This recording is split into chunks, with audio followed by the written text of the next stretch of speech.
boy, when you say like, how do we get people bought into it? It's we try to live it out. Like, it's not when somebody's like, what are the 3 things you do? Or what are the systems or process? Or like, do you hang a big piece of paper on the wall that says people matter? Yes, we do. But ultimately, that's just to remind us and to invite us into action instead of just being some hypothetical mission statement. So yeah, it's really trying to live it out day in and day out in the fun moments where we have popsicles at 3:00 because we have a hot day in Michigan, all the way across to a really tender conversation about somebody's future. Yeah, we really want to live it out. Welcome to Business with Purpose. I'm your host, Molly Stillman, and this show is all about bringing you the stories behind the brands, the companies, and the businesses that are changing the world. Each week, I get to sit down with an incredible entrepreneur, community leader, author, speaker, activist, or just an incredible person who is trying to make a positive impact, not only through their personal life, but also with their career. My goal with this show is to show you, the listener, that no matter where you are, no matter what you do, you can make a difference. My guest this week is the incredible Josh Block. Josh is the president of Block Imaging, a second-generation family business in Lansing, Michigan, specializing in refurbished imaging equipment, parts, engineering, service, and mobile solutions. He graduated from Taylor University in 2003, and prior to joining Block Imaging, founded a service company in Muncie, Indiana. But most of all, he is passionate about finding new ways to lead and shape corporate culture such that both the business and team members grow and thrive. This was such a unique conversation because one of the things that we really talked about is the importance of building a strong company culture and creating an environment in which employees and owners of businesses are thriving and they actually love coming into work. This is a great episode for anybody who maybe works in a corporate setting, or maybe you are an owner of a company where you have multiple employees. This is the conversation for you. You're going to love it. Josh is hilarious. Such a great guy. I loved it. So I cannot wait for you to hear this conversation. But before we get to my conversation with Josh, I want to thank our partners of the show. And the first one is Tradlands. Tradlands is an incredible, sustainable fashion brand that believes in clothing that you can live in now and love forever. Clothing that not only makes you feel like your best self, but also fits in a way that flatters. Their gorgeous dresses, pants, and tops are more designed to move with you throughout your busy days. Their Nico dress is my dress in a love language. And not only does it have sleeves, but also pockets. And you know how I feel about dresses with pockets. My husband loves it on me. He thinks it's a beautiful dress. And for him to say that, I know that he really actually likes it. I love how comfortable and stylish each piece is. I love that they come in classic neutrals or vibrant colors. But one of the things that I love most about Tradlands is their focus on sustainability and creating small batch clothing that lasts. So they never overproduce what they make, and they only focus on using the highest quality materials. You can check them out at tradlands.com/business with purpose. That's tradlands.com, tradlands.com/business with purpose. And you can use the coupon code MOLLY20 for 20% off. Now on to my conversation with Josh Block. Josh, welcome to the show. Thank you so much for being here. I'm glad to be here. I am already just in the brief, kind of introductory moment where, because it's always funny to me when, I've interviewed literally hundreds of people at this point, and almost all of them are over Zoom. Sometimes I get to interview people in person, which is really fun. But I'd say a lot of times, 8 times out of 10, it's my first time meeting somebody. And then it's this weird moment where I've done all this research on this person, and like now we're hanging out, but there's a computer screen. But in any event, I feel like we're already friends. We're already getting to know each other. And it's amazing when you really think about like, okay, one random question, then we're gonna get right into it. But this is just who I am. Did you ever watch the Austin Powers movies? Sure. Okay. Big Austin Powers fan over here. Maybe some people will be like, really? I thought your tastes were a little bit more highbrow. They are not. And I remember in the very first one when Austin is like driving around his little car and he pops up the video thing and he's talking to Basil over the video and I was like, that's really cool. What if one day we can talk to people over a screen? And so essentially you're Basil and I'm Austin Powers. I'm glad to be it. Okay, so all of that set up to say is welcome to the show, Josh Block, and give us the Josh Block 101. So tell us who you are, what you do, and how you got to where you are today. Yeah, so I turned 40 this last September, so that feels like, I don't know, just this interesting birthday where it feels like you transition to the second half of life. But I am a father of two. I have a 15-year-old daughter and a 12-year-old son. My wife and I celebrated our 19th anniversary last week. Congratulations. Thank you. We met on the first day of college at a place called Taylor University, freshman square dance. Oh, stop it. That's adorable. I wasted no time at all. And so we got married and moved into inner city Muncie, Indiana, and we're involved in community development and creating jobs through owning a labor business.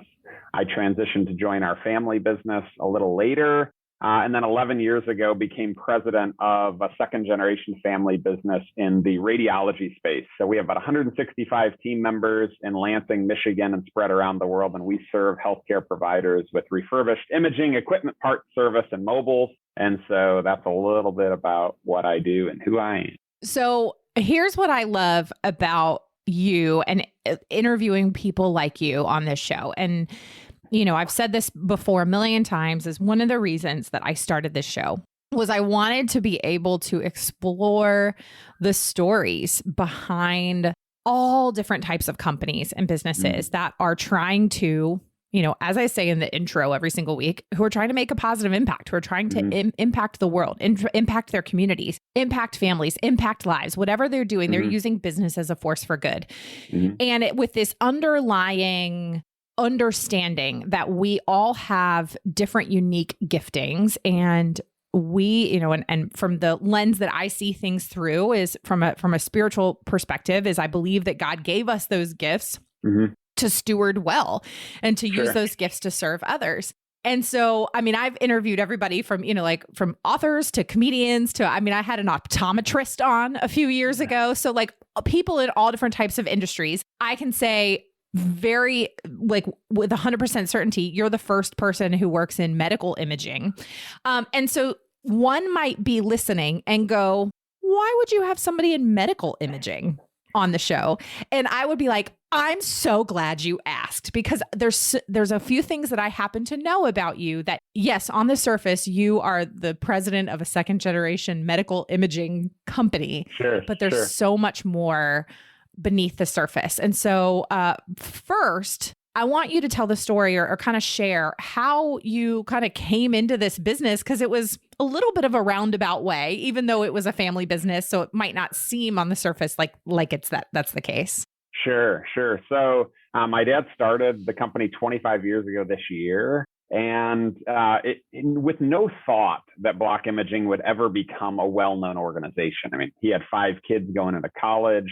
And so kind of tripped and fell from coffee into radiology. I know it's quite a natural move to shift from coffee beans to medical imaging. And little by little, created and carved out in this niche space a substantial business, or what we would be at least known in our niche space as substantial. And so grew over the course of 10 or 12 years. And then we actually had a quick transition. So our family had what many would call an emergency situation. And I went from a sales guy to president from a Friday to a Monday. And so at 29 years old, 3 brothers in the business and about 70 people, that was an incredible moment of really finding out who you are and who you want to be as a leader. And so that's kind of the transition story. And that's led to 11 years of really seeking to create a thriving team culture for people. So when you go from being a sales guy to president and you're thrust into a leadership position, you know, that's not obviously a common story for people. And it's funny, I interviewed a guy named Cody Foster, who's the kind of co-CEO, co-founder of a company called Advisors Excel. And one of the things that we had talked about was they've been in business for 17 years. They grew from this really tiny company where like he and his other co-founder were like sleeping on the couches of people they were working with. And, it's really scrappy to now they're a multi-billion-dollar business. And, they have over 800 employees. I mean, they're one of the largest employers in Topeka, Kansas. I mean, all this kind of stuff. And we were talking, he says how, if the company had been kind of thrust into his lap, let's just say, 17 years ago, say that he had come into leadership of this company that's as it is today in 2022. He's like, he would have run that thing into the ground. And instead, over 17 years, he's learned leadership lessons along the way. And he's learned how to, kind of that story of like with the parable of the 5 talents, like he who is faithful with little things will be faithful with much. Sure. And this, 17 years of growth. You, on the other hand, kind of got thrown into, like in a lot of ways, you got the company thrown into your lap. So you didn't have 17 years to learn leadership lessons. So I'm curious, what was that like for you to get thrust into, owning a company or being president of a company that was already established where you didn't necessarily have the leadership experience, but yet here you are today. So I'm kind of curious what that was like. The two things as you're asking that question that stand out. One is it forced humility. I mean, there's just I've not seen a P&L, profit and loss statement, for those who are not in the business world, right? Yeah. I've not seen cash flow statements. I've hired a few people at the past business that I had owned, but so little tangible experience, and I knew nothing about our Japan operation. And so even though some people would say it's incredibly overwhelming, it forced humility. And humility is just many, Jim Collins and others would call it like the central leadership trait. And so this whole piece of like going and saying, hey team, like, I don't know what you know here. Like even to this day, I don't know how to turn on a CT scanner. So we've refurbished, installed hundreds and hundreds, sold thousands and thousands. I couldn't turn one on today. And so this piece of like submitting to strengths and protecting weaknesses and just coming in really humble and saying, hey, we're going to need this together because there's a ton I don't know and I'm going to need your help, was an incredible gift. And then the second piece to being thrown into is I actually think many people are going to be shocked by this, but I think running a large business has some things that are easier than running a small business. Is having run a small business, you wear all the hats.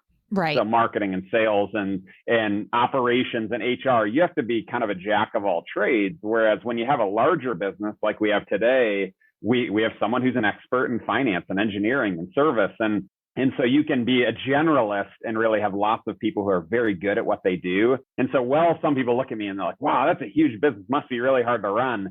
I actually, having done both, think that there are some parts that are easier, depending on your strengths, that are easier in running a large business than a small one. That is a really interesting perspective that I would have never considered, because you're absolutely right. I mean, I'm self-employed. My husband, runs his own small business, and he has one employee to 2 employees, and I have none. And you're right. You run every little aspect. I mean, sure, there's things I can hire out and do hire out certain things, but yes, you're right. It's a whole nother ball game when you're taking over, the large business that in a lot of ways already does, like you said, kind of have structures in place, has some things in place that you're able to, as far as the day-to-day running of things. But leadership, like you're right, it's a lesson in humility, which absolutely is number one. But that's hard. That's a humility. Woo, that is a hard lesson to learn. So one of the things that I just know about your company is that you guys really have created this, and you alluded to this a little bit in your introduction. You've created this culture where people matter at work, and the people that work for you and work for your company know that they have stake in something that is bigger than themselves and not just refurbishing medical equipment. And so I would love for you to share how that process has gone for you, casting that vision and getting people to buy into that. Yeah, no, that's a great question. So for us, people matter is the center of the bullseye of our organizational identity. And so those two words, even though it's, we have a cultural argument about what types of lives matter, for us, this mission has been around way longer than that argument began and will last way longer than we have the attention span for it. But ultimately, our belief that people matter more than anything, that more than cars, more than market share, more than profitability. And so out of that belief that people matter more, we really seek to create a thriving team culture that then supports imaging providers with equipment that serves patients around the world. And so for us, we cast that vision, it's been about 10 years. And boy, when you say like, how do we get people bought into it? It's we try to live it out. Like, it's not when somebody's like, what are the three things you do? Or what are the systems or process? Or like, do you hang a big piece of paper on the wall that says people matter?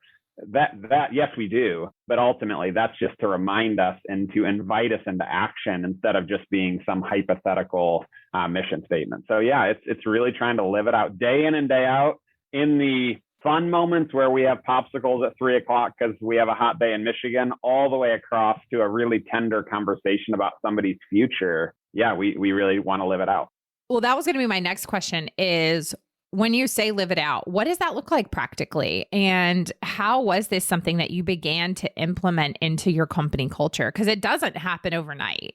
Yeah, it doesn't. And so the first was to try to really the golden rule and then the platinum rule, right? Treat others as you'd like to be treated, and then eventually treat others as they'd like to be treated, because everyone doesn't always want to be treated the way that you are. Ooh, that's good. For us, yeah, there were 3 T's that we didn't start with, but I'm in the process of writing a book right now, and they became kind of the secret sauce. And the first is to make thoughtful decisions. And when you make I know it sounds obvious, who tries to make haphazard decisions, but if we make thoughtful decisions, and when you look up the definition of thoughtful, I found many years later, it's to have careful consideration for the needs of others.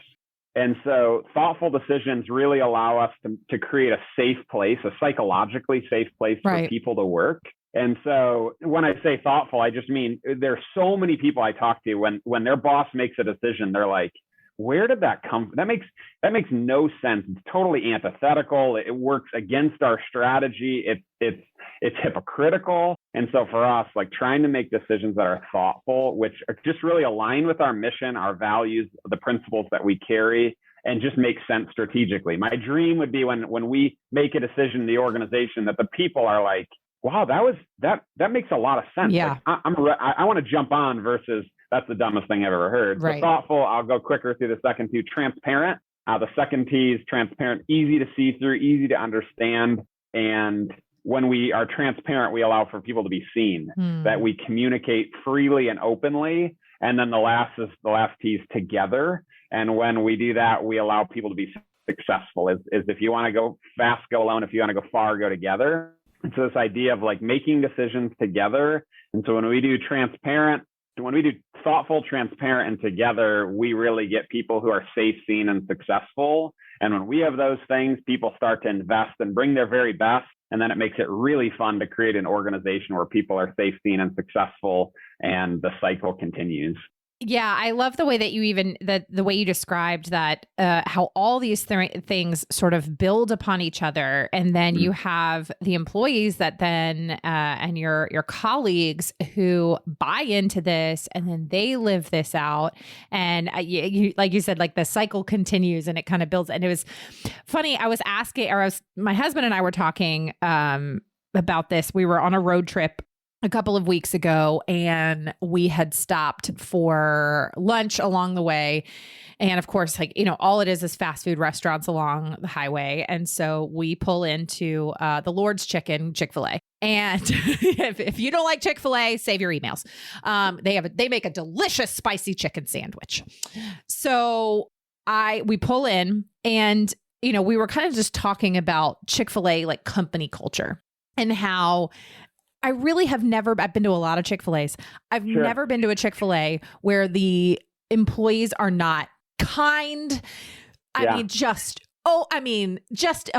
incredibly kind, competent, like quick. I love that story of back in, I guess it was like 2021 when there was a COVID vaccine clinic that actually hired Chick-fil-A to help them like run their lines. I was like, that is the greatest thing I've ever heard. Yes. And so you have, so we were in line at Chick-fil-A. It's 12:30 on a Wednesday and the line is wrapped around the building. We got in, ordered our food, went through the drive-through, and we're out in less than, I'd say, 8 minutes. I mean, it was just, and there were hundreds of cars. I just felt like hundreds of cars in line. Probably not that many, but a lot. And then I look, next door and then beyond that, and there's other fast food restaurants. I won't name the names, but you probably guess what they are.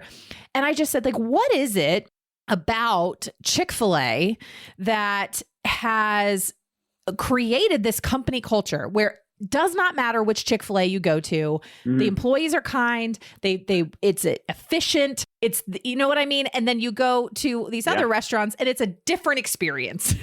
And, and my husband and I actually talked about how, well, a lot of it starts at the corporate level and just the way they interview, is different. Cause I was like, it's not like, I'm trying to figure out like, it's like this intangible thing that I was like, what is it? Why is it different? Sure. And he's like, but then you get, the type of people who buy into this particular work environment, and then it cycles upon itself because then those people invite their friends and then so it's really interesting. So I'd be curious, like, it's almost like you guys are the medical imaging version of Chick-fil-A. And so like, have you seen that play out in a lot of ways? Oh my! Well, first, anyone who follows me, I mean, I have 20,000 Chick-fil-A points in my app. I'm saving them just in case, you're my people. Inflation and recession, all that sort of stuff.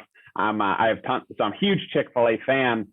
Our internet connection broke up for about 15 seconds when you told me you were going out to eat, and then it broke up and you told me where you were, and I knew you were talking about Chick-fil-A, and I hadn't even heard you talk about Chick-fil-A, yes, right? Exactly. Look at that.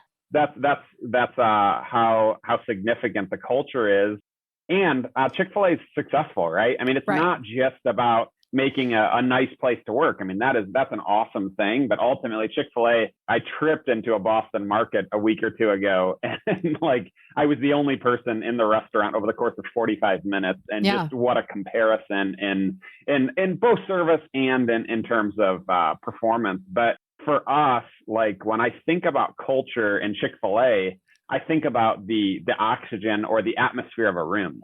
Is that if it's healthy in a team culture, then we're sitting there. You and I are talking right now. I don't know what the temperature is where you're at, but we can see each other fine, and the environment's pretty good to communicate. Right. If I were to take a fog machine or a smoke machine and enter it into your office or into my room, and then even mess with the internet connection, turn off the lights, all of a sudden, like increase the toxicity. Before you know it, nobody wants to communicate. Nobody wants to be there. Everybody wants to drop to their knees and get out of there as quickly as possible. Right. And so that's how it's more like some people are like, hey, what are the 5 tips or things you can do? And I'd say, like, what's the atmosphere you're creating? If you were a thermostat, like, what is the temperature that you're setting in the organization? And if you walk into McDonald's, Chick-fil-A, Subway, anywhere, you're going to feel the culture right when you walk in the door. Right. I mean, it's just, and so it's almost as much as it is a doing, it is an awful lot of being as well in the way that we shape culture. I know that your heart and so much of your drive and passion, you even mentioned that you're writing a book, which is awesome. Congratulations.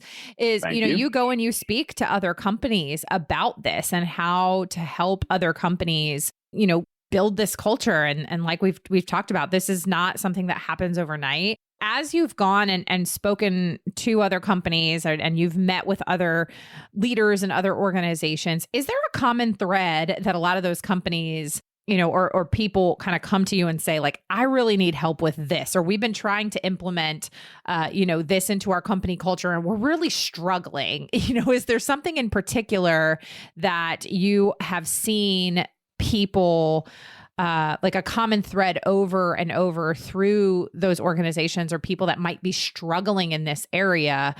Is there something that you've seen? Yeah, it's a great question. It reminds me when you think about like any article about leadership, I love how people try to boil it down to like one or two. Like, oh yeah, humility is the ultimate leadership quality, unless you're an idiot. And then like humility does absolutely nothing. Or if you just do these three things, well, if you're really great at execution. I read a book on execution, and they talk about execution is the most important thing. Everybody fails because they don't execute. And then they get to the last chapter and like, but if you don't have vision, you cannot execute on that vision. And so you're like, oh, so is vision more important or is execution? Right. Ultimately, the real answer to your question is, I would go back to the 3 T's and say like, how the inverse of that makes it really tricky. If you're a cowboy, I want to make decisions on my own. It's all about me. I want to make calls. I want to keep lots of information to myself. So I want to have just filing cabinets where we keep so much from the team, because frankly, they're children. They can't really handle information. I want to keep a lot of information from them. And then the first would be thoughtful. I just want to do whatever I want to do whenever I want to do it. That's sort of, I know that sounds like kind of extreme, but bent toward that end of the spectrum. So the opposite of transparency, the opposite of thoughtfulness, the opposite of together. It's going to be tricky, but when we start to see those 3 T's, especially surrounding an organization that's principles led, that really should have started. That's the center of the bullseye, is that like, rather than just picking and choosing based on your feelings in a given day, and everybody has to follow you on the roller coaster, is having principles and a mission and a vision that we just tie back to over and over and over. I'm going to take a quick break from my chat with Josh to thank our other partner of the show, and that is Mama Suds. Mama Suds is no stranger to the podcast. I've had the head mama, Michelle Smith, on the show before. I have been using their products for years. I love, love, love this small mama-owned company. So if you are looking for clean, non-toxic, safe, and effective cleaning products, look no further than Mama Suds. We use their Castile soap, their all-purpose cleaner, their stain stick. They're coming out with shower bombs soon. I love every single product that Mama Suds carries, because not only, like I said, are they safe and non-toxic, but they are effective. They actually work. Michelle goes through rigorous testing to make sure that each product is really, truly incredible and actually works to get the job done. You can head on over to mamasuds.com and use the code Molly for 15% off your order. That's mamasuds.com and use the code Molly for 15% off. Now back to my conversation with Josh Block. So Josh, one of the things that I know that you are really passionate about is how, everything that we've been talking about when it comes to people mattering and, creating this company culture that sort of, has this cycle on itself for creating a stronger company culture, is that the ripple effects that it has, and how when you have a healthy culture within a company, not only does it positively impact your customers, but also, it has a positive impact on families, on marriages, on children, and the things outside of the 4 walls of the workplace. Oh man, it may have become the biggest piece of our mission for me personally. Is just that we had a guy start a couple of weeks ago, and he even just communicated to another team member. He was waiting to get yelled at. And then he just said, I went home to my wife and she notices a difference. And my daughter said, like, I seem lighter. And so we've had stories where we had at the very beginning of the pandemic, we had a drive-in movie. And so we showed a movie on the side of a semi-trailer that had an MRI in it. And so we had families come so they could be in cars and do something because nobody had anything to do.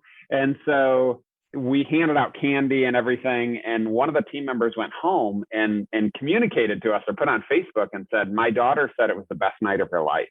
And the thought that the best night of her life would be anywhere around a place that their parent worked. I mean, that is so cool. And the thought that a child is raised in a home where their parents love their workplace, their coworkers, the mission that they get to be a part of. I just can't think of anything that's more significant than helping parents go home better people, and also creating environments where children grow up in homes where work is an awesome thing.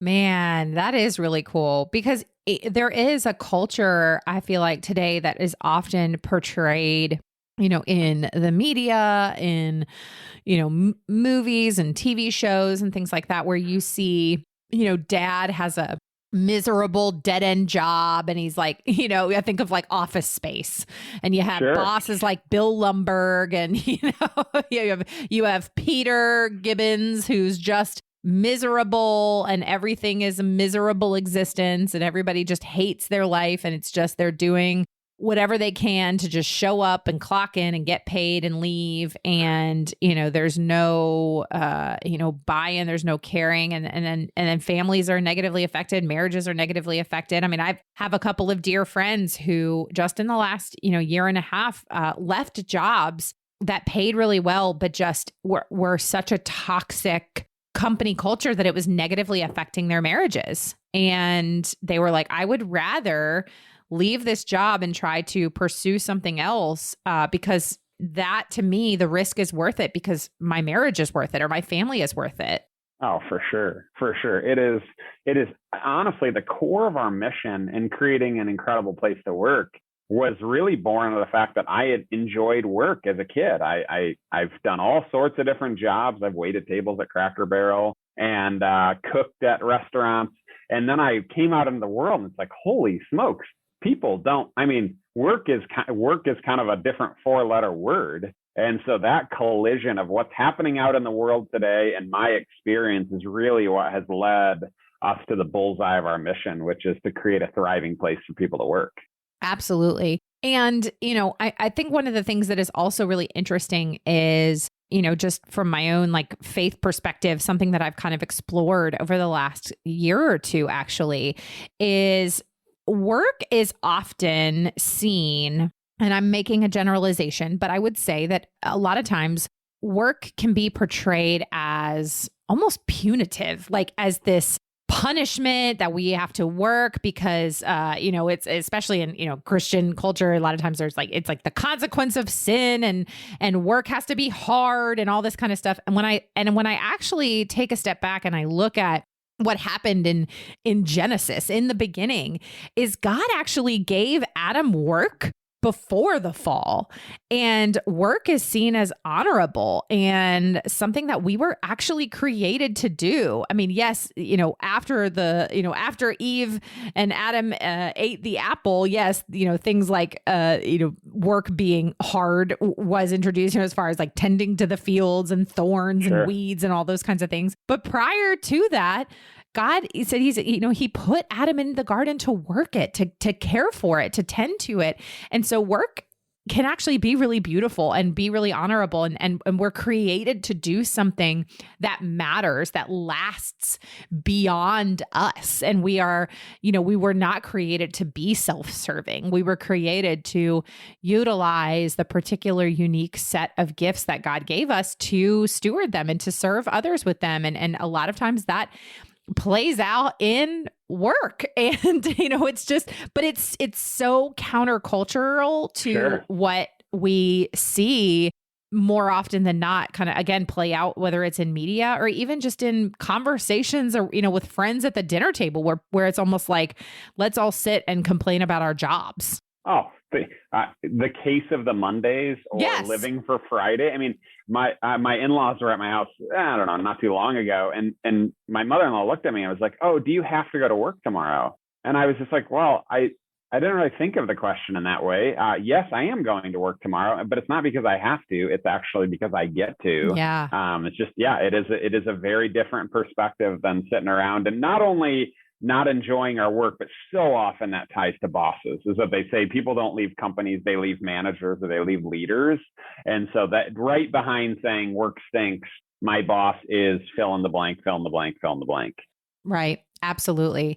So I know I asked, kind of a form of this question earlier, but I'm just kind of curious, like if there's maybe, I don't know, let's say case study is the question, but or maybe a particular employee or something over the last, 10 years where you've really seen, a kind of a tangible example of how this has played out. Oh, yeah, sure. In the lives of people. So we just took our recent engagement survey. So we take it every year. There's about 12 questions that are very, very, very quantitative in nature from Gallup.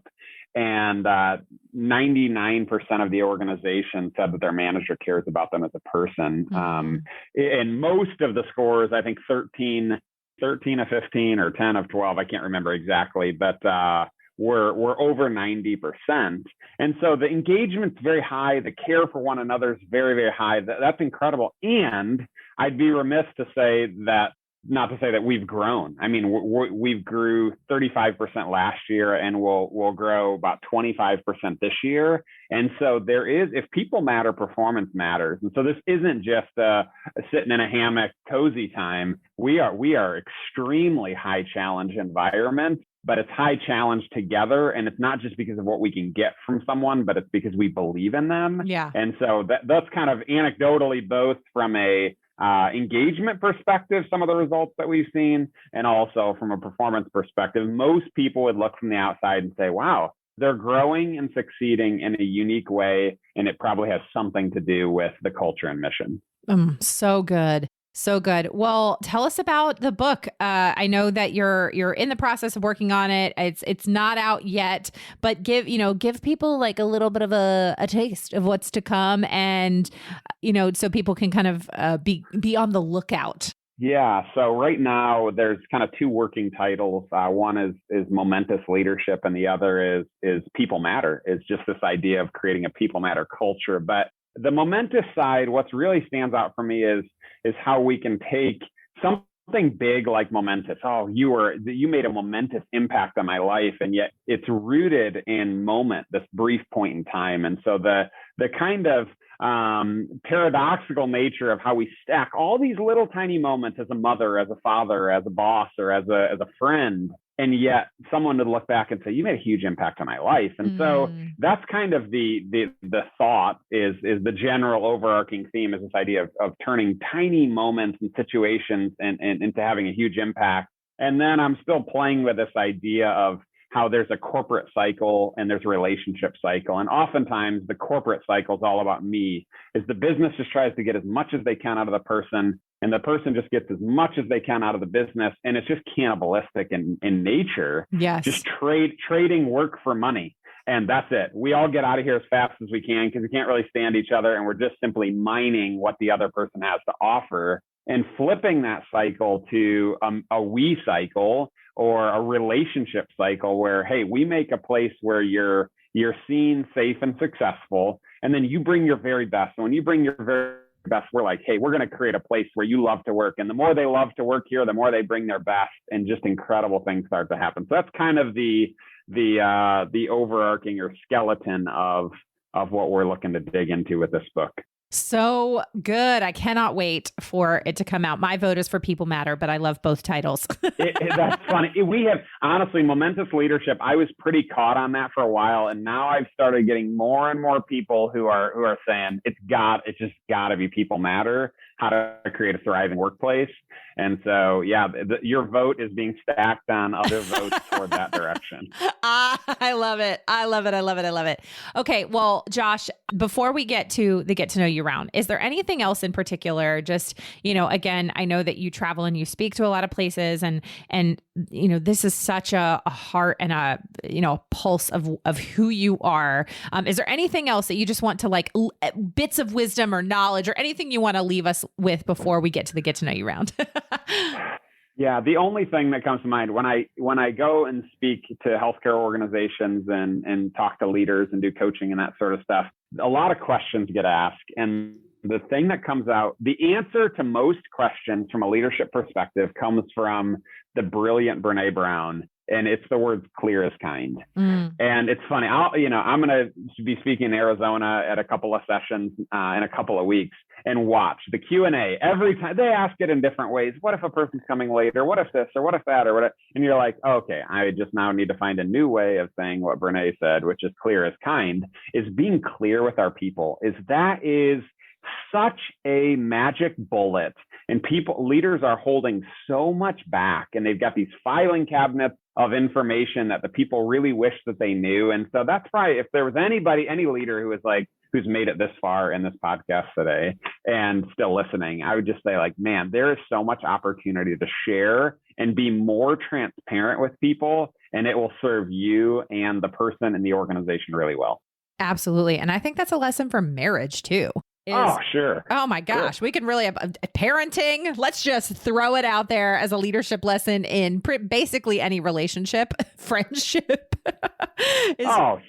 Communication. I got a 15-year-old daughter, and it's just like, here, we're starting to have a conversation around dating. And it's just like, here are some of my thoughts on dating. It's not because I want to be controlling, and it's not even because of God's thoughts or your feelings about what he's mad at or not mad at. That's not what I'm talking about. I'm just saying, here are some of my perspectives on dating and your mom and I's experience and that sort of thing. And it's just been an open dialogue, and it's fascinating to sit on the couch and just dialogue about things versus everybody guessing what the other person's really thinking. Yes. Communication is key. Don't assume that, the other person in whatever relationship you're trying to foster can read your mind.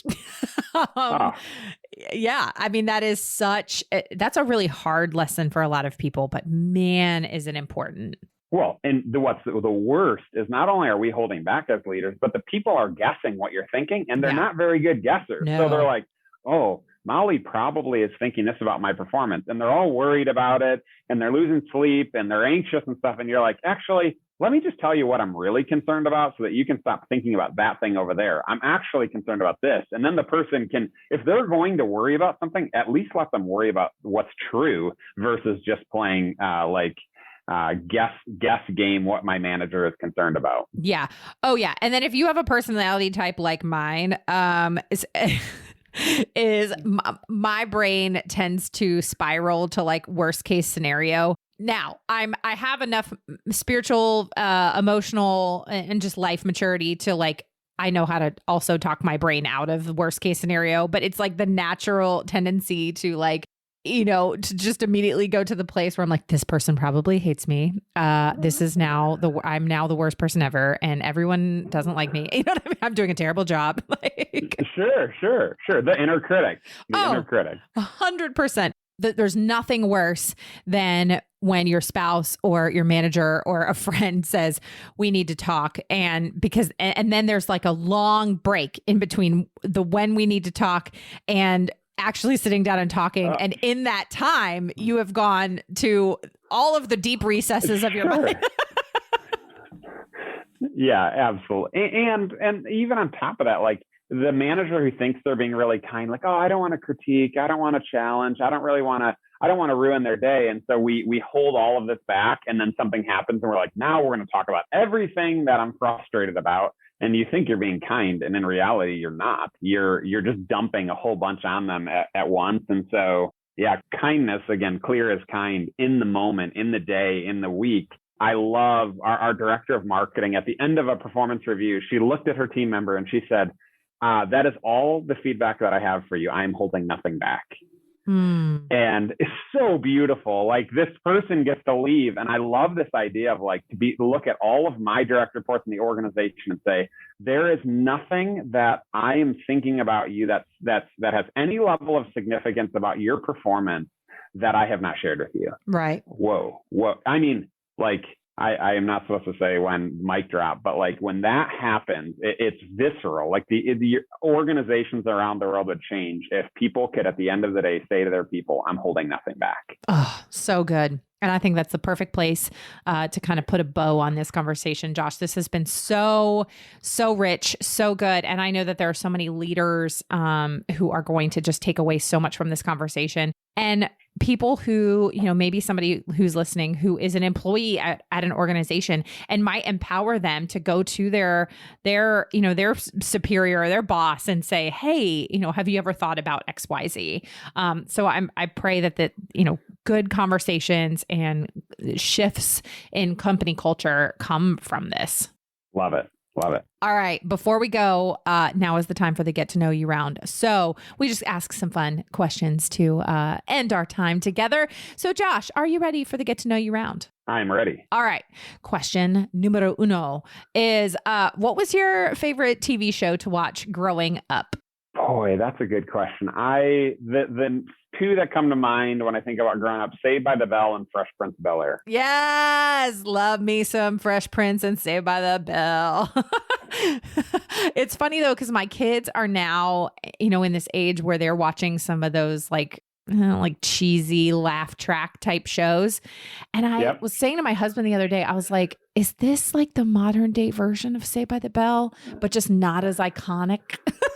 Yeah. Well, it wasn't iconic at the time, right? It just wasn't. But man, it's crazy. Your husband, you guys were not raised in the same city? No, we were not. It's amazing. You get married and you're like, you were watching Saved by the Bell the same time I was watching Saved by the Bell, right, halfway across the country. And that's how, that's just how common something was. Yeah, absolutely. Absolutely. Always so fascinating to me. And just how different, you'll talk to people and like, we'll share, nostalgic memories. And I think about, I grew up in Northern Virginia. My husband grew up in Western North Carolina.